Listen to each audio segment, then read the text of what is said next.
buenas noches. Otra vez desde La Verdad te hace libre con el programa de la Sociedad Científica de Investigación Psíquica.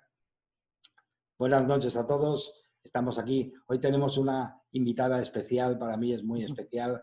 Se llama la doctora Lola Aparicio. Muy buenas noches, Lola. Hola, muy buenas noches. Bienvenida. Estamos aquí realmente para pasar un rato agradable. Lola Aparicio lleva 30 años al servicio andaluz de salud como médico de cabecera y en el transcurso de su ejercicio profesional, sus pacientes le han contado y compartido numerosas e increíbles experiencias. Además es máster en hipnosis clínica y máster en medicina legal y forense. Bueno, siempre me gusta hacer una pregunta y es la siguiente. ¿Cómo una Lola de 17 o 18 años ha conseguido meterse en este desbarajuste en el que es tu vida ahora, ¿no? Bueno, es broma lo de desbarajuste, pero me refiero, ¿cómo surgió aquello? ¿Cómo desde aquella etapa, cómo te has plantado ahora, ¿no? ¿Qué ha pasado en todo el transcurso de eso? Desde los 18 años ahora, ¿quieres decir que cómo...? Sí, un poco para que me cuentes si tenías ideas, si pensabas como piensas ahora. No. Si... Sí, ya. Ideas quieres decir con la mente un poco más abierta. Sí, A eso sí, te refieres, ¿no? sí, y si realmente tenías la intención de ser médico, fue con el paso del tiempo, en fin, Ajá. todo ese tipo de cosas. Vale. A Ese nivel tipo de personal. cosas. Bueno, a nivel... Vale. Pues mira, te voy a decir una cosa. Yo cuando tenía 4 o 5 años fue cuando me di cuenta que yo quería ser médico. En mi familia no hay nadie médico. Y de hecho, en aquellos tiempos tampoco era frecuente que una mujer dijera que quería ser médico. Entonces, pero recuerdo perfectamente el momento de mi vida en donde yo pensé que quería ser médico. Mi abuela estaba, mi abuela tenía un campo, y entonces tenía unos conejos y ella echaba conejos. Esto se dice aquí en Andalucía: echaba conejos, echaba gallinas. Y bueno, pues se autoabastecía, ¿no? Autoabastecíamos, ¿no?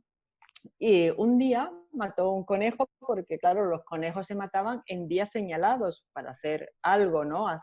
Pues lo hace o en fritada o en salsa o en un arroz, pero siempre en algún día señalado, ¿no? Y entonces estaba ella allí con el conejo y yo estaba asomada a la mesa donde lo estaba troceando y al ver aquello, o sea, ese interior de ese animal, ¿no? Que mi abuela era súper cuidadosa con los animales, porque los que hemos vivido así en granja o en pueblo, tenemos un concepto del animal distinto porque lo hemos vivido, le echábamos de comer, lo cuidábamos, se integraban dentro de lo que era la vida de la granja, ¿no?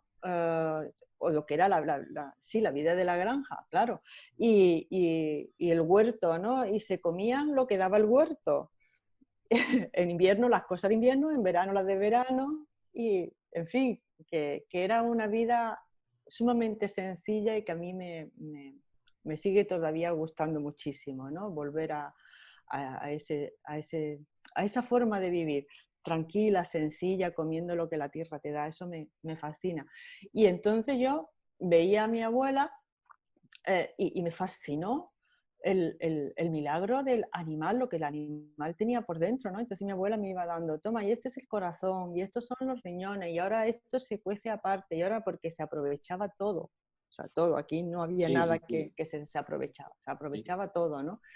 Y todo era como, todo era sagrado, todo era reverencial, ¿me entiendes? O sea, mira, este es el corazón, bueno, puedo abrirlo, sí. Y entonces yo me di cuenta que ese mundo me fascinaba y pensé en ese momento que yo quería ser médico. Cuando lo dije en alguna ocasión, pues allí mi familia, anda niña, eso, y mi abuela, recuerdo que mi abuela decía, pero si eso no es una carrera de mujer, Sí. eso no es una carrera de mujer. En aquel tiempo no había ninguna. Había 2 carreras de mujer, magisterio y filosofía y letras. Entonces mi abuela quería que hiciese O magisterio, filosofía y letras. Y a mí es que las letras, hombre, me gustan, pero no es una de mis pasiones.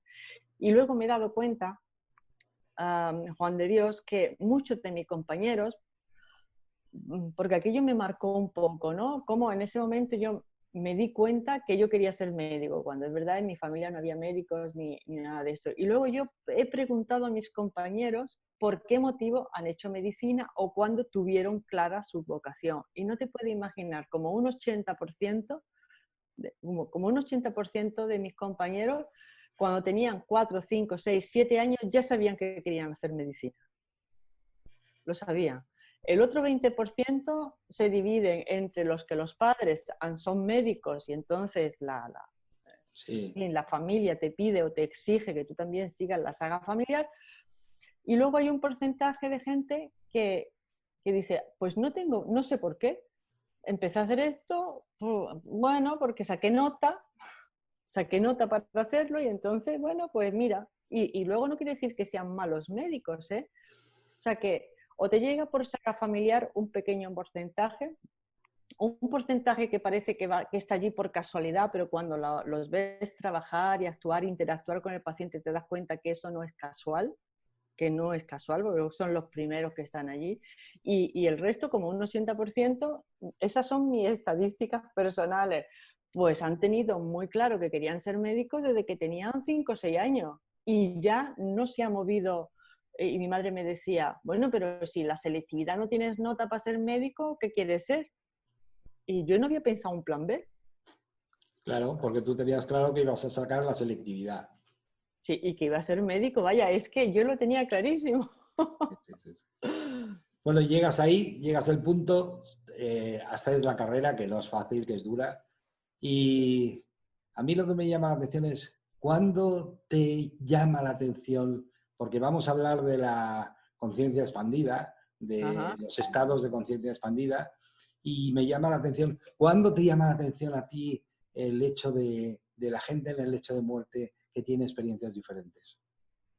Pues mira, hay una cosa que en mi familia siempre se ha contado, se ha nombrado, se ha tenido muy en cuenta, que fue un bisabuelo que a la hora de morir tuvo como una especie de experiencia mística, ¿no?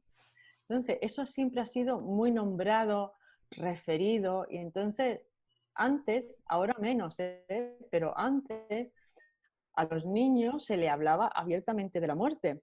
Yo me acuerdo haber ido con mis padres pues a visitar a mi bisabuela, a visitar a un vecino que estaba malo, íbamos de visita. Como yo soy de pueblo, ya te has dado cuenta, íbamos de visita. Venga, arreglar un animal, vamos a hacer una visita. Que vamos de visita. Entonces se iba y muchas veces la visita era, pues, bueno, pues para compartir esa tarde o esa merienda, pero muchas veces era a visitar a los enfermos. Y si había alguien que estaba muy enfermo, pues se iba y se visitaba. Y entonces entrábamos todos al dormitorio donde estuviera la persona y la persona, a lo mejor la pobre, estaba ya agonizando, pero los niños estábamos allí, porque integrábamos la muerte dentro de lo que era la vida. Allí no había trauma. El niño no se traumatizaba porque viera a alguien morirse. ¿Me entiendes? O sea, eso no se consideraba que fuera un trauma. Yo, de hecho, creo que eso no es nada traumático. Hay que llevarlo con la normalidad que es, uno empieza una vida, vive la vida y se va de esta vida, ¿no? Bajo mi punto de vista, mi creencia es que después de esta vida vivimos otra o vivimos otra. Este cuerpo lo dejaré aquí, que pertenece a este plano, pero mi espíritu no, mi espíritu seguirá creciendo, experimentando a través de otra vida. Es lo que yo creo. Pero eso está como integrado en el ambiente rural y hace tiempo eso estaba integrado totalmente en lo que es los niños. Y yo digo una cosa, vamos, pues la única verdad que sabemos es que un día nos vamos a morir. Es la única verdad universalmente revelada, que nacemos y morimos. El resto, pues mira, nos podrán engañar, no sabemos muy bien si esto es holográfico, si no lo es, si estamos en un universo 3D, cómo el universo, no sabemos nada, pero que nos vamos a morir un día sí lo sabemos, ¿no? Te entiendo perfectamente, te entiendo perfectamente. Y además a nivel rural también te entiendo porque vivo en un pueblo de 400 habitantes, 450, que me encanta. Y sí, estaba la costumbre esa, y es verdad, yo también lo he vivido, la costumbre esa de ir a ver a los enfermos o a los que están a punto de morir a su casa, ¿no? Y a veces te cruzabas por la calle y veías a alguien y le comentabas, oye, ¿cómo está fulano? Y ellos mismos te decían, oye, pues le debe quedar poco, porque ya empieza a ver a su abuelo y a su padre y a su madre, y era Efectivamente. algo conocido por todos, ¿no? O sea que cuando uno empezaba a ver a los familiares que venían a por él, pues entonces es que le quedaba ya poco. Y era cierto, era sabiduría popular, era cierto que le quedaba poco. Quiero hacer un pequeño paréntesis y ya verás por qué. Cada vez que sale el tema lo digo porque la ciencia, hay muchos tipos de ciencia y hay muchos tipos de científicos, ¿no? Entonces, lo digo para ver si queda de alguna forma y la gente lo empieza a ver. En 1900 o 1900 y pico salió la cuántica, y la cuántica surgió porque resulta que entendió que el ser humano es dual, es materia y energía a la vez. La materia se reincorporará a la materia de la que está hecha la vida, y la energía, según Lavoisier, una ley de 1700 y pico, del siglo XVIII, ni se crea ni se destruye, simplemente se transforma. O sea, que realmente no estamos diciendo tonterías. Lo que dice Lola tiene razón, la materia se quedará aquí, el espíritu viajará a otras experiencias, a otras vidas, a otras vivencias, etcétera, etcétera. Y eso debía de ser ya de dominio público, porque, oye, es que tiene 100 años ese principio, ¿no? Pero Ujú. bueno, como pasa lo que pasa, pues bueno, aún estamos ahí. Pero sí, te entiendo perfectamente, o sea, perfectamente. Y entonces, ¿cuándo te llamó a ti la atención eso en concreto? Bueno, A yo nivel tenía, médico me refiero. a nivel médico, mira, yo tenía el tránsito, me habían contado el tránsito de mi bisabuelo, que era el padre de mi abuelo, me lo habían contado en varias ocasiones, pues por eso ha surgido al hablar de los niños y del pueblo, ¿no? Porque a los niños se les contaban estas cosas y íbamos a ver los enfermos. Y me lo habían contado porque había sido un tránsito muy bello, porque cuando se estaba muriendo, bueno, pues de repente revivió un poco, abrió los ojos y empezó a mirar en una esquina de la habitación, y el rostro se le transformó en una expresión de gozo, de alegría, de felicidad, como de asombro ante lo que estaba viendo, ¿no? Y estaba transformado. Y de repente miraba hacia otra esquina y le volvía a venir otra vez esa sensación de asombro, todo reflejado en el rostro, ¿no? Porque el hombre no hablaba. No sabemos lo que estaría viendo, pero lo que estaba viendo debía ser bellísimo, porque el hombre reflejaba esa inmensa alegría, felicidad, gozo, ¿no? Entonces, eso siempre se ha quedado ahí, de decir, ¿qué estaría viendo? Porque son preguntas que mi madre se hacía, ¿no? Mientras que me lo contaba, pues decía, ¿qué estaría viendo mi abuelo? ¿Qué estaría viendo? Pues estaría viendo el cielo, ¿no? Estaría viendo, pues todas las maravillas celestiales. Claro, al no poder hablar o al no hablar en esos momentos, pues tú deduces lo que podría estar viendo, ¿no? Entonces, ese tipo de tránsito, ¿no? Místico, porque claro, cuando tú ves o tu abuelo muere de esa manera, mi madre siempre decía, es que hija, mira, cuando hay personas tan buenas, que mueren en olor de santidad. Y eso es morir en olor de santidad. Y yo decía, pues tiene su lógica, ¿no? Porque hasta donde nosotros sabemos, nadie te ha explicado lo que es morir en olor de santidad, ¿no? Y decía, y Santa Teresa murió en olor de santidad. Bueno, ¿y eso qué es? Pues debería de morir así, ¿no? En esa especie de trance místico. Entonces, eso se quedó ahí, ¿no? Pero bueno, empecé mi carrera, las cosas, en fin, todo esto fue así. Y una vez una amiga me regaló un libro, una amiga médico, me regaló un libro que se llama Muchas vidas, muchos maestros. ¿Vale? Porque los que tenemos mentalidad científica y formación científica, los primeros pasos que damos en este tipo de fenómenos un poco inexplicables, o de la conciencia, que no es solamente material, sino investigar qué es la conciencia, el pensamiento, si somos algo más que materia, todo este mundo que rebasa la mera existencia física, pues empezamos a dar, empezamos de la mano de otros médicos, porque Sí, sí. nos causa como confianza, ¿eh? De que eso tiene una base científica o un profesional científico te está avalando de cierta manera de que no estás con supercherías, ¿vale? O sea, porque entonces te desacreditas, te quitas crédito, te desacreditas, ¿no? ¿Cómo se dice? Sí, sí, sí. Desacreditas. Te desacreditas, efectivamente. Y entonces el desprestigio para un profesional, ya no solamente la de medicina, sino de cualquier orden, pues es un agravio a tu profesionalidad. Entonces siempre los médicos y los profesionales que nos ganamos la vida con un método científico, pues cuidamos mucho este tipo de no caer en descrédito, porque Sí, entonces claro. no te hacen ya, a partir de ahí no te hacen caso, ¿no? Y hay una fina línea muchas veces entre lo que es un charlatán y lo que es, o sea, tienes que investigar bastante para decir, no, pues esto funciona, bueno, pues esto es así. Y si te lo dice otro compañero médico, pues vas de la mano de él. Y yo recuerdo que cuando yo leí ese libro, Muchas vidas, muchos maestros, que yo creo que todo el mundo que está viendo esto pues debe de conocer a Brian Weiss, Sí, si no lo sí. conoce, bueno, pues hace terapias regresivas a otras vidas y fue el iniciador de todas estas terapias regresivas y es un psiquiatra, ¿no? Que yo conocí, tengo el honor de haber conocido en un seminario. Pues la verdad es que cuando empecé a leer este libro yo me puse muy nerviosa, pero muy nerviosa. Aquello me producía a mí muchísimo nerviosismo y yo me acuerdo que yo empezaba a leer y yo decía, pero bueno, ¿qué me ha regalado esta? ¿Esto qué clase de patraña es? Voy a hablar con ella y voy a decir, pero bueno, ¿tú qué me has regalado aquí? Y a lo mejor me acostaba y estaba enfadada con ella por haberme regalado el libro.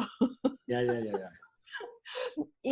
Pero al día siguiente, pues me levantaba y lo seguía leyendo, ¿no? Y lo seguía leyendo. Y era como, yo decía, bueno, aquí hay algo, ¿no? Porque me da miedo. O sea, ah, hay algo porque a mí me removía algo por dentro ese libro. Y, y la verdad es que la primera vez que lo leí con temor, con miedo, y cuando se hacen así las cosas no se disfrutan.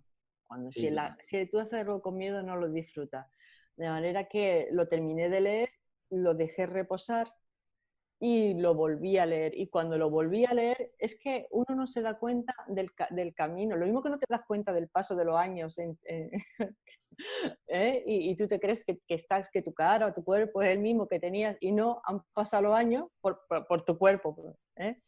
Pues con esto pasa igual. Tú emprendes un camino interesándote por lo que es la conciencia, por lo que es el espíritu, lo que es la trascendencia, por lo que es qué ocurre después de esta vida. Y hay un momento en que ya das por hecho de que esto continúa, ¿no? Porque has leído libros, porque ya empiezas a recibir información. O sea, tú emprendes el camino y ya no tienes que hacer nada. Has entrado por un raíl, tú has cogido el tren Córdoba-Barcelona y ya no tienes que hacer nada porque el raíl te va a llevar a Barcelona. Sí, sí. No tienes que pensar nada.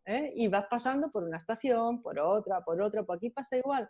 Empiezas a recibir, y yo empecé a recibir, pues, información, libros que caían en mis manos, ¿no? Libros, compañeros y los pacientes que empezaron a contarme cosas o a preguntarme cosas. Y entonces cada vez me iba adentrando más en el mundo y además me parecía mucho más divertido, más fascinante. Me empezó a apasionar, ¿no?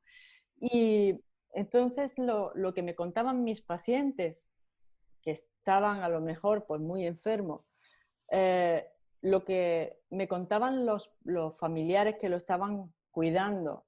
Y llegó un momento en que ya yo era la que preguntaba abiertamente, ¿no? Empecé a preguntar si estaban teniendo algún tipo de... Además ya cuando tú le preguntas a una persona si está teniendo algún tipo de experiencias en el tránsito, la gente sabe a lo que uno se refiere y Sí, te las sí, cuenta. La sí, gente sabe a lo que uno se es refiere. que lo típico es que se tiene miedo por no ser ridiculizado, claro. Entonces nadie suele contar, ¿no? Pero si tú te abres de corazón y demuestras interés por lo que la otra persona está viviendo, ellos te lo cuentan, claro. Claro, claro que te lo cuenta. Y luego, como salí en algunos programas en Cuarto Milenio, subieron algunas conferencias mías a YouTube, eh, vinieron compañeros a verme en alguna conferencia, pues a raíz de ahí también los pacientes empezaron a compartir más cosas conmigo, ¿no? Entonces te das cuenta la cantidad de este tipo de fenómenos de la perimuerte. Vamos a ver, yo he llegado a la conclusión de que la muerte está diseñada. Uno se cree que uno cuando se muere es un caos. No, aquí no hay caos. Lo mismo que cuando uno nace, no nace por cualquier sitio, ¿verdad que no? Está todo diseñado, ¿no? Es un diseño, hay un canal del parto y nace siempre de, pues más o menos de la misma manera, ¿no? Y cuando pasan 9 meses o 8 meses, o sea, hay un proceso, vamos a decir así, ¿no? Pues cuando abandonamos este mundo, hay un proceso también de hacerlo. El que las personas desconozcamos este proceso porque, volvemos a lo que habíamos hablado antes, porque hoy se vive negando la existencia de la muerte, hoy se vive la muerte o se niega o se evita, o simplemente la muerte no existe así porque no va a venir nunca, o cuando alguien se pone enfermo, o cuando tienes que ir a un funeral, o cuando a alguien se le ha muerto un hijo, pues no vas y Sí, lo sí, sí, evitas, sí. pero no, y no vas no con ninguna mala intención, es que esa persona no sabe qué hacer con el tema de la muerte, no sabe, no lo ha trabajado. Entonces no sabe qué decirle a una... Mira, el año pasado una compañera, su hijo su hijo de 30 y pico años tuvo una muerte súbita jugando al pádel, pues cayó en redondo y se murió. Imagínate, imagínate, un chico maravilloso, fantástico. Imagínate bueno, y aunque no hubiera sido fantástico, pero para una madre es que eso es muy duro, ¿no? Bueno, pues yo fui a verla, en fin, y ahí había una compañera que decía, yo no puedo ir a verla. Digo, ¿pero por qué? "Mm, Pues porque, ¿y qué le voy a decir? ¿Y del qué le voy a hablar?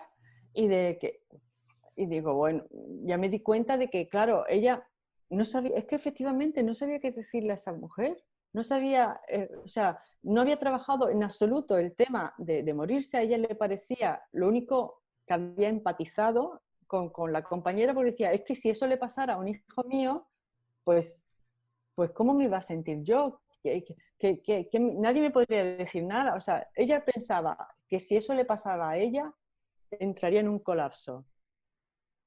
¿Eh? Entonces, ya de entrada ya estaba colapsada. Sí, claro. Entonces, y tuvo que venir conmigo.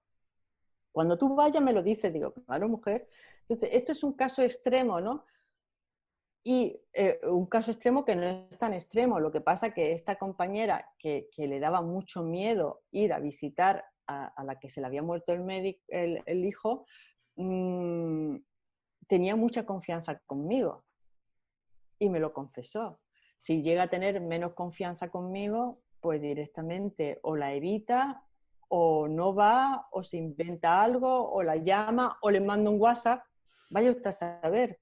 Sí. Lo que pasa es que como es muy amiga mía, me lo confesó, ¿no? Me confesó que ella no sabía qué hacer. O sea, que le daba pavor nada más pensar que tenía que ir a verla, ¿no? O sea que el tema de la muerte lo tenemos, eso es algo que cada uno tiene que trabajar, porque cuando tú te trabajas el tema de tu propia muerte, estás entrando de lleno en tu tema espiritual y en tu tema de trascendencia. Plantearse la muerte es plantearse si hay algo después de esta vida. sea, ya te estás planteando el tema espiritual y el tema trascendental. Es simplemente plantearte tu propia muerte. Pero plantearte tu propia muerte también significa de que te estás planteando que la vida es corta, que tiene un principio y tiene un fin. Con lo cual, pues si quieres hacer algo, tienes que hacerlo ya.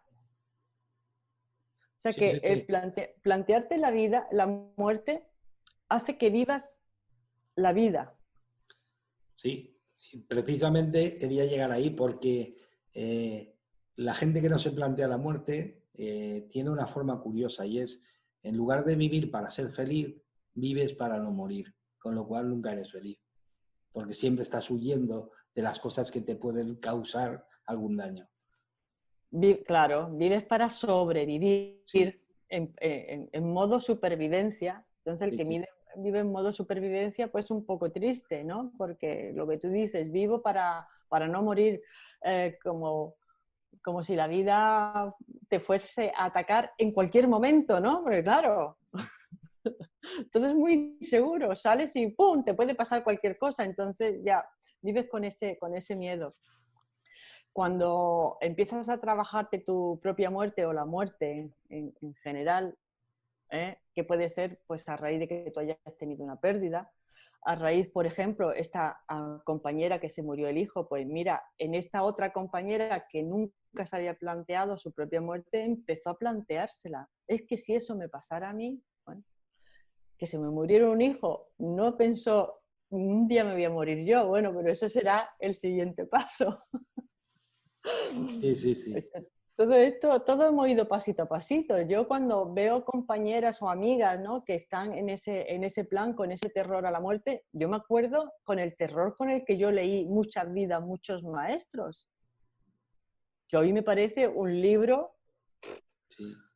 Bellísimo, además es bellísimo. bellísimo, ¿no? Bueno, yo lo leí con terror. O sea que cada uno, yo he tenido mi propio, tengo mi propio desarrollo personal y, y mi crecimiento personal con respecto a estos temas de conciencia, y el que está a mi lado pues también tiene el suyo, ¿no? Entonces, ahí cada uno no se puede forzar las cosas, porque las cosas, una vez que inicias, como te he dicho, empiezan a llegarte cosas. Una vez que coges el tren Córdoba-Barcelona, el tren te va a llevar, pero te va a llevar por un raíl, no te va a llevar a 1000 por hora, porque es un tren, tu tren, o sea, Sí, que va a sí. ir a tu ritmo, quiero decir, ¿no?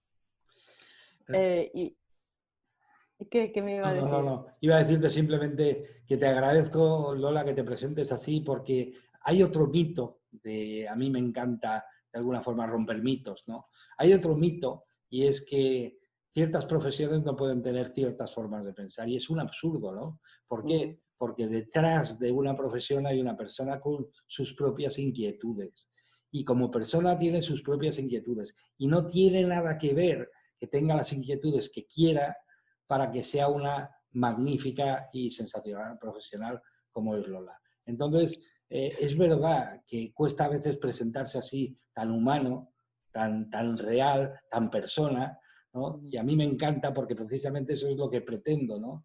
Que mis invitados se puedan presentar, que haya un ambiente que se puedan presentar como personas y con sus propias inquietudes, claro que sí, por supuesto. Uh-huh. Entonces, las inquietudes no es que estropean la profesionalidad, no, las inquietudes te hacen mejor profesional porque te acercan a los demás. Entonces, pues de alguna forma te agradezco el detalle de que te hayas abierto a contarnos estas cosas, porque no todo el mundo lo hace, está claro, ¿no?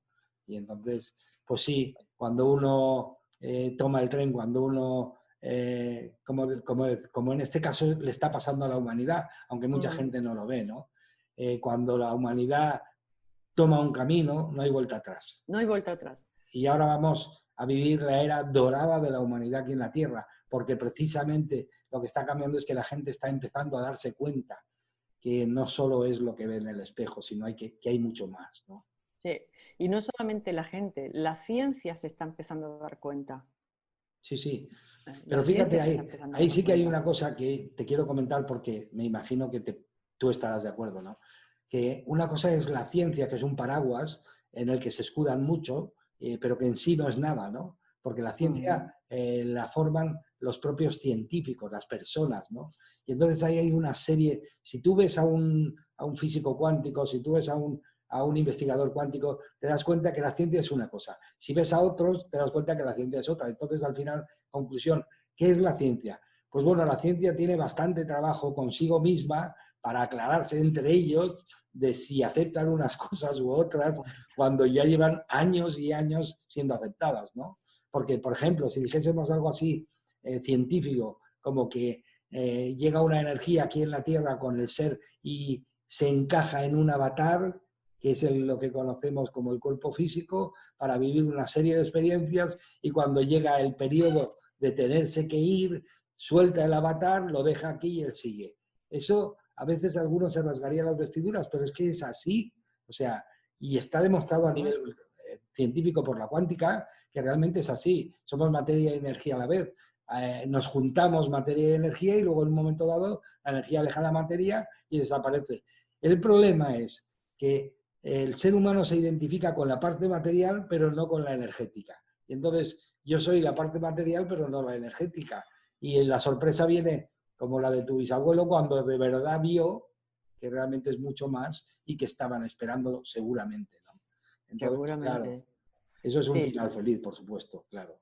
sí. Y además, fíjate, cuando más me adentraba yo en este mundo y empezaba a preguntar a mis pacientes y ellos a comentarme, etcétera, ¿no? Porque ya te digo que cuando entras en este raíl no hay vuelta atrás. Esto es un tema evolutivo, personal y de la humanidad, y nuestra evolución va a hacer consciente lo inconsciente. ¿Qué quiero decirte? Todo esto lo sabemos a nivel inconsciente. Sí. Por eso, pero está ahí, inconsciente. La información está ahí, pero todavía no la hemos hecho consciente. Tenemos un 95% de inconsciente, ¿vale? Y un 5% consciente, un 5, un 7%. El resto, toda la información está inconsciente. La evolución es hacer consciente lo inconsciente a nivel personal, a nivel familiar y a nivel colectivo. Cuando el inconsciente colectivo, que ya lo describía yo, se haga consciente, entonces pasaremos a tener una conciencia social, ¿no? Que es lo más parecido a lo de todos somos uno, ¿no? Porque ahora el inconsciente está compartido, pero habrá un momento en donde la conciencia esté compartida, cada uno aportando su granito de arena, ¿no? Bueno, pues cuando empecé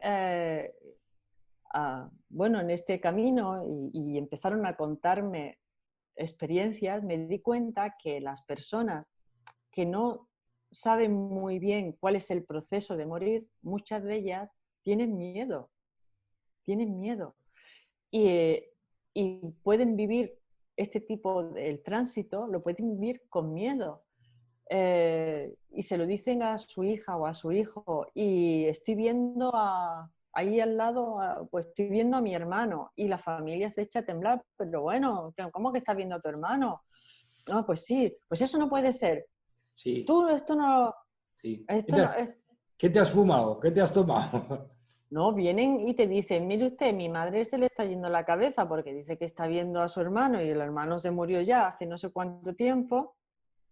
Sí, sí. Yo me acuerdo un día que me llamaron para una señora me llamó que su padre para que fuera, ¿no? Entonces fui y el padre estaba allí, el hombre, y estaba mayor pero no tenía mucha más cosa. Y entonces, pues resulta que el padre estaba viendo a gente, porque es una de las visiones frecuentes, es ver gente, personas que no conoces, o a lo mejor, si te fijas, conoces algunas, pero a otras no las conoces. Si bien la primera vez que ves a la gente o al grupo de personas puede darte un poco extrañarte, tampoco miedo, ¿eh? Pero te puede extrañar.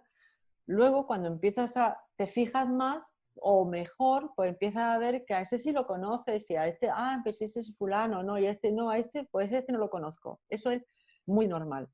Entonces me llamó la señora pues, para decirme que su padre la noche anterior había Había tenido un episodio que a ver lo que hacía. Total, que el hombre me contó que él estaba acostado, sintió ruido, bajó al salón y vio a gente en el salón. Que alguno que cuando empezó a mirar, pues sí que se conocía a alguno y a otros que no conocía. Entonces, y la hija, doctora, dígale a mi padre de que eso son tonterías, porque además vino a despertarme y a decirme, ahí hay mucha gente en el salón. Y él, es que había gente en el salón. Sí. Total, que sí, el hombre, es que es verdad, es que él lo había visto. Lo exploré, hablé con él, en lo demás estaba perfectamente normal, ¿no? Y recuerdo que yo le dije, pues mire usted, si usted vio a gente, pues vio a gente y ya está. Y le empecé a preguntar, pero todos eran desconocidos, había conocido, la hija me miraba, la hija estaba detrás y me miraba como diciendo, pues ¿está usted más chala que mi padre o qué, no? Y fue ahí cuando me enteré de que entre los desconocidos había conocido. Digo, pero esos desconocidos, ¿quién son? Pues mire usted, pues era un primo hermano mío que ya se murió hace mucho tiempo, pues estaba allí. Todos eran fallecidos. Los desconocidos no sabía quién eran, pero los conocidos todavía han fallecido. Cuando me fui a la puerta y hablé con la hija, le expliqué que estas cosas suceden cuando uno está en la perimuerte, ¿no? Que puede ser semanas o incluso meses antes de pasar al otro lado, pero mi padre está muy bien. Digo, sí, lo sé que está muy bien, pero estos tipos de fenómenos que además no causan inquietud ni agitación, ¿me entiendes? Que no es una alucinación, que las alucinaciones te dan miedo porque son más no son tan coherentes, no están tan bien diseñadas, son más caóticas, ¿no? Pueden ver bichos o cosas que no son tan, pues ahí había gente y fulanito y menganito, no son así, ¿no? Y además te quedas tan tranquilo que va, no es así la alucinación. Y se lo dije, le dije, mira, es que esto pasa, y entonces esas cosas que dicen que empiezan a ver a los padres, a los fallecidos, tal y cuales, digo, es que eso es el proceso de morir. Estas cosas ocurren y eso es un determinado tipo de proceso y está diseñado, o sea, que empezará así y si ha empezado a ver a personas fallecidas, es que a lo mejor está entrando en el tránsito. Bueno, digo, mira, lo que vas a hacer, que también se lo recomiendo, me vas a ir apuntando las cosas que vaya diciendo. Y si lo ves que está tranquilo, pues bien, si no, pues me llamas y vengo otra vez, etc. Al cabo de unas 2 semanas viene la hija, ¿no? Y me dice, me comenta que hace como 4 o 5 días que el padre se murió. O sea, tener aquella visión del comité de bienvenida, como lo llamé yo desde aquel entonces, el comité de bienvenida, tener aquella visión hasta que se murió el padre, pasaron unos 10 días, ¿eh? O menos, o sea que fue una cosa bastante rápida. Y la hija me trajo un papelito y me dice, cuando pasaron, dice, luego después de aquello, mi padre empezó a decirme, ¿has visto a mi madre? Y yo, papá, por favor, tu madre, Dios mío. Sí, no, es que me dijo que iba a venir y todavía no ha llegado. Pero hombre, papá, si tu madre ya murió, ya lo sé, pero que es raro que no haya llegado todavía, ¿no? Esperan a quien va a venir, ¿no? Porque están en otra sintonía. O sea, el estar en la perimuerte, tu estado de conciencia está en otra sintonía. Tu lenguaje cambia, empiezas a preguntar, ¿dónde está mi madre? Papá, que ya murió, pero es que eso no es lo que se está preguntando. Te está preguntando que cuándo va a venir, porque Sí. va a venir. Y entonces esta mujer me dijo que empezó a preguntar por la madre, que cuando pasaron 2 o 3 días, y estoy describiendo el proceso normal de morir. Como ella ya estaba advertida, pues no bloqueó el proceso, ni empezó a rebatírselo, ni a batallar con él, como está diciendo eso, no. Dejó que el proceso de morir, el tránsito, no lo bloqueó, lo dejó. al cabo de después de preguntar por la madre, el padre le dijo, ya ha venido mi madre, está ahí. Entonces, claro, la otra dijo, bueno, papá, ya no te voy a batallar más, está bien. Y me trajo apuntado en un papel las últimas palabras de su padre. En un papelito así, la mujer me lo trajo y me lo dejó. Dice, yo le he traído aquí las últimas palabras de mi padre, se las dejo porque las entendí. Entendí. Después de la charla que había tenido con usted, entendí las últimas palabras de mi padre. Cuando se fue, pues cogí el papel, lo abrí y el papel ponía, mamá, las últimas palabras del padre, mamá, espérame, no vayas tan deprisa. Sí, eso es lo que se conoce como estados expandidos de conciencia. Lo tienen los niños, lo tienen los que se accidentan graves, lo tienen los que tienen algún tipo de sufrimiento especial y lo tienen la gente antes de morir. Simplemente lo abrimos y lo cerramos inconscientemente en ciertas circunstancias. El niño llega a una cierta edad que lo cierra porque es diferente a los demás y entonces cierra esa capacidad porque quiere ser como los demás, es algo lógico. Y luego cuando tienes un accidente, pues si es muy grave, entonces se vuelve a abrir y empiezas a ver, ¿no?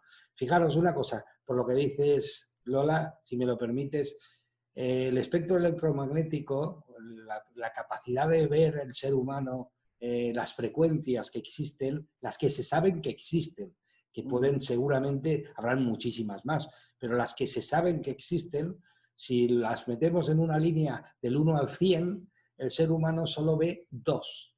O sea, dicho de otra forma, las otras 98, ahí no hay nada, sí, pero no lo vemos. No Entonces, lo vemos, no lo percibimos. no lo percibimos, me refiero, pero sí que existe. Entonces, claro, cuando uno de repente, llegando a la perimuerte, como dices, se le abre, se le expande la conciencia, lo primero que ve, ¿qué es?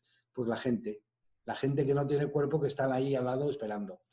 Y eso no es tan complicado de entender y tiene fundamento científico. Oye, una pregunta, Lola. Dime. Cambiando de tercio, como los toreros. Venga. Bueno, eres miembro de la Sociedad Científica de Investigación Psíquica, claro. Sí. ¿Qué te atrajo para ser miembro de la sociedad?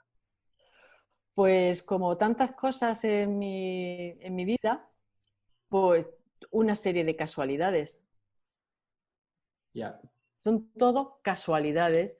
Entonces, mi vida se ha regido mucho por las sincronías, los sincronismos, las casualidades, que ya veo que no son casualidades, y además veo que cuando yo, como me dice un compañero que está en la misma historia que yo, me dice, es que tú estás en línea, Lola. Y es verdad, estoy en el raíl, Sí, claro. como estoy en línea, pues me surgen estas cosas. Pues resulta que un día en Facebook alguien compartió, hace ya tiempo, el año pasado, compartió algo de la Sociedad Científica de Investigación Psíquica. Como yo soy una estudiosa de los temas de la perimuerte, y el primero que editó un libro, publicó un libro sobre estos temas, se llamaba William Barrett, un físico perteneciente a la Asociación Científica de Investigación Psíquica, pero londinense. Sí. Y yo dije, no puede ser, que aquí hay una asociación, lo mismo, no puede ser, no me lo puedo creer. Pues voy a investigar sobre esto. Y entré en la página web, hice una solicitud para ser miembro, vi de lo que se trataba, me pareció una coincidencia asombrosa, y esa tarde, mi hermano me manda un WhatsApp y me dice, oye, tengo un amigo que me gustaría presentarte porque el otro día hablando con él le interesan las mismas cosas que a ti, tal y cual. Digo, no me digas. Dice, sí, además es el delegado en Málaga de la Asociación Científica de Investigación Psíquica. Sí, sí. O sea, Esa tarde. Sí, o sea, como os podéis dar cuenta, y Lola lo ha dicho, lo ha hecho real, la vida no son casualidades, la vida son causalidades. Lo que pasa es que muchas de ellas no entendemos de dónde vienen, pero nada surge casual, sino causal. Ujú. Muchas veces, mira, en el programa de este que tengo con Mikel Izarralde en YouTube, que se llama Déjame contarte, pues muchas veces nos preguntan, ¿y el destino quién lo marca? ¿Lo elige el alma? Las cosas que nos ocurren? ¿Por qué me ocurre lo que me ocurre? ¿Cómo está? ¿No? Y es que, claro, nuestro destino, vamos a decir así, el destino, ¿cómo está con el libre albedrío? Bueno, es que nosotros decidimos en otro plano que no recordamos libremente lo que vamos a vivir aquí. Entonces, no hay ninguna dicotomía libre albedrío destino. No existe esa dicotomía. Porque tú, en otro plano, antes de venir aquí, ya has decidido qué experiencias va a tener. Y además, ¿sabes cuáles son esas experiencias que tienes que tener? Pues porque se te facilitan y fluyen muy bien y te vienen rodadas, con una serie de sincronías, como de luces, ¿no? Te dice aquí, aquí. Las señales, son señales, pero y si la, que se nos pasa muchas veces desapercibidas, pero si empiezas a prestarle atención, te das cuenta cómo es que todo va en línea. Una cosa sigue a la otra, una cosa sigue a la otra. Y conocí a este amigo de mi hermano, todo que casual, ¿no? Y a los 2 o 3 días me rompí un pie, simple y llanamente caminando, sin más, ni me caí ni nada, ¿no? Me rompo el pie. Bueno, pues nada, una rotura de peroné, que no la descubrieron porque como no me había torcido el tobillo, ni me había caído ni nada, simplemente un dolor horroroso en el pie. ¿Eso qué hizo? Pues eso hizo que estuviese en reposo bastante tiempo y yo dije, bueno, esto tiene un para qué. O sea, el que a mí ahora mismo la vida me frene en mi casa, esto tiene que ser para algo. Y dije, bueno, pues será para que escriba. Y durante todo este tiempo que estuve con el pie, lo que hice fue escribir un libro con todas, tenía muchísimo, y sigo teniendo, muchas experiencias, historias de compañeros, de amigos, de pacientes que me habían contado y los tenía ahí pendiente pues para reunirlos, para procesarlos, para estratificarlos, para decir, bueno, aquí hay un mapa. Bueno, pues voy a ver si organizo el mapa. Pues primero se pasa por aquí, luego por aquí, luego por allí. Y eso es lo que acabo de terminar, de estratificar ¿Y todo esto.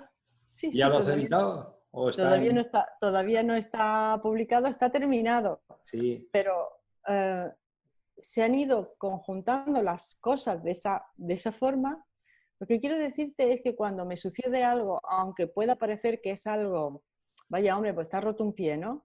Pero eso que ocurre es para algo, sí, ¿eh? Y yo tenía que escribir este libro, porque tenía que reunificarlo, tenía que dar transmisión. Yo tengo, el único talento que creo que tengo es que la gente me cuenta sus cosas, estas cosas.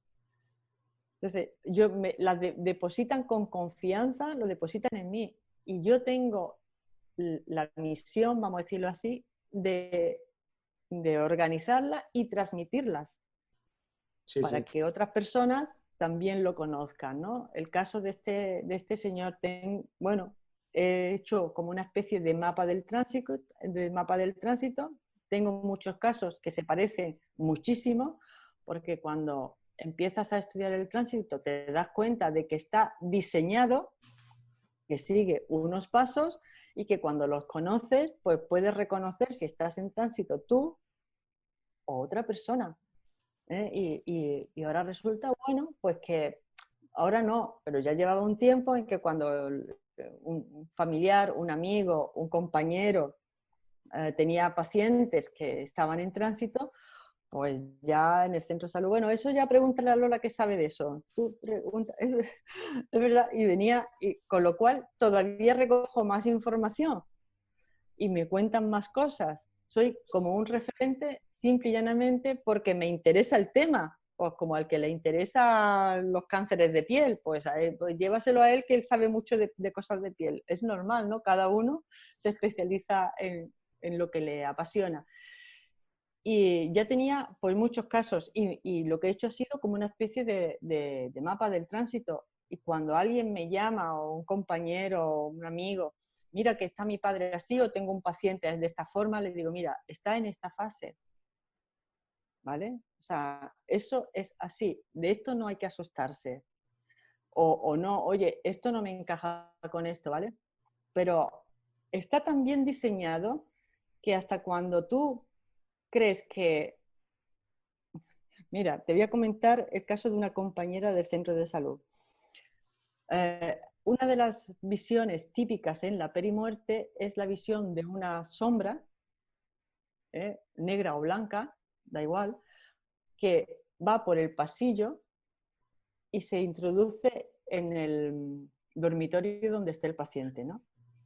Conforme se va acercando el día de la marcha, esa sombra, en vez de estar en el pasillo, accede al dormitorio y se sitúa en la puerta. Ya en la puerta el paciente puede más o menos adivinar quién es y acaba situándose o al lado de la cama o a los pies de la cama y entonces ya reconoce perfectamente de quién se trata.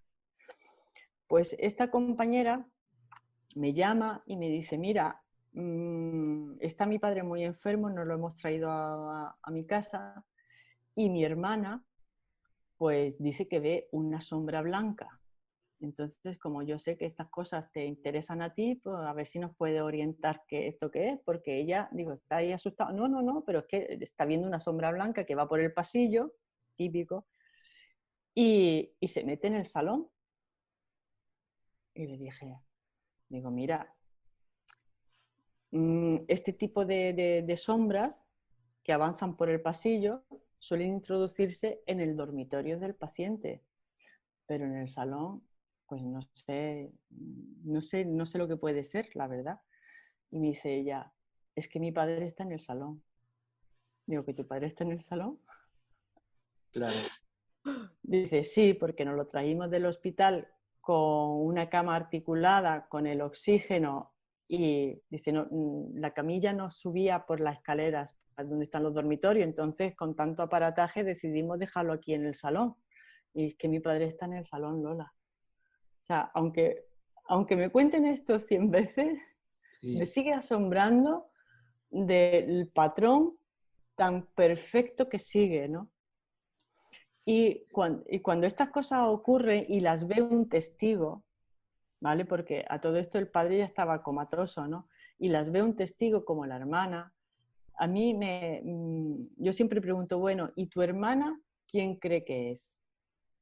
Porque la persona que está viendo el fenómeno, que está viendo estas, intuye quién es, lo intuye. Y entonces, y se lo pregunté, digo, ¿y tu hermana quién cree que es? Ah, pues Lola, mi hermana dice que es mi madre. Digo, pues probablemente sea tu madre, probablemente sea tu madre la que venga a acompañar a tu padre.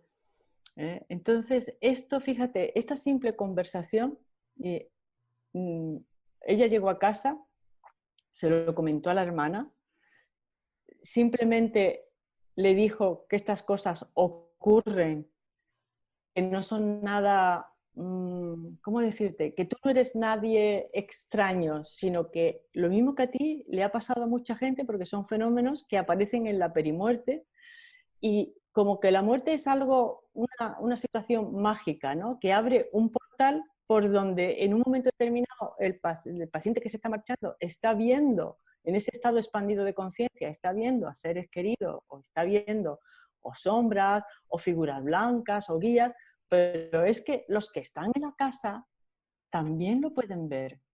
Y tengo varias que se llaman experiencias compartidas, ¿no? También lo pueden ver porque es como que se abre un portal y ese portal, la muerte abre un portal por donde va a transitar la conciencia de la persona que está marchando, pero los que están alrededor también sienten o pueden ver, o sea, hay un montón, muchísimo, pues como esta, una sombra blanca, una figura, una cuidadora de una señora mayor veía un niño, cuando entraba a la habitación de la señora, veía un niño a los pies de la cama. Los niños también son una figura que se presenta muy frecuentemente en la perimuerte, los niños, los ancianos vestidos de blanco, los seres vestidos de blanco, dos hombres vestidos de blanco, eso es un clásico. Hay dos figuras de blanco en los pies de la cama. Pues claro, ¿dónde van a estar los pies, las esquinas? Ahí es donde se sitúan. ¿Por qué? No lo sé, pero sabemos dónde están, sabemos quiénes son, quién ve los moribundos, pues sabemos a quiénes ven. O sea que esto es un patrón, es un proceso, es un diseño. Y esto es lo que cuento en el libro, porque creo que ha llegado el momento de saber cómo nos morimos. Oiga, ¿cómo voy a pasar de este plano al otro? Oiga, pues hay un montón de casos, de testimonios que se repiten y se repiten y se repiten. Ahí hay un patrón. Esto no es yo me muero así, el otro asado, el otro hace. No, no, no, no. Eso es así. Gracias, Lola. Es apasionante. Entiendo lo del pie, porque el pie era preciso para que te preparases para hacer lo que tenías, Sí, hacer lo que tenías que hacer. efectivamente. Así Me que, pararon, me dijeron, sí, quédate ya allí, hombre. sí, sí. Oye, gracias. Os animo a que nada más lo publique, lo leáis, porque realmente es apasionante. Uh-huh. El tema que trata, el patrón, que nadie ha escrito, creo, sobre él, el patrón que Uh-huh. seguimos cuando nos vamos hacia el otro lado, y el tema es apasionante. Lola, tengo que despedirte porque soy el hombre del tiempo.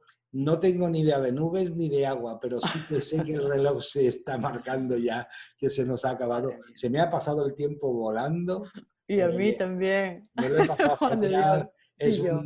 Es un encanto hablar contigo. Me ha parecido maravilloso poder compartir contigo como persona, de persona a persona. Me ha encantado. No todo el mundo se presta a hablar de persona a persona. Y aquí, desde el programa de la Sociedad Científica, te agradezco muchísimo tu humildad, tu trabajo, tu hacer y tu personalidad para poder compartir con todos los demás de tú a tú. Me ha parecido genial y te estoy eternamente agradecido por este rato tan maravilloso que a mí personalmente me has hecho pasar. Así que Igualmente, Juan de Dios. gracias por Igualmente. participar.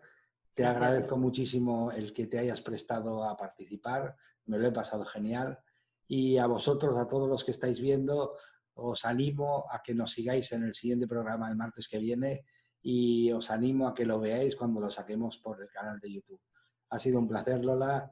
Te agradezco mucho el que hayas estado y nos vemos.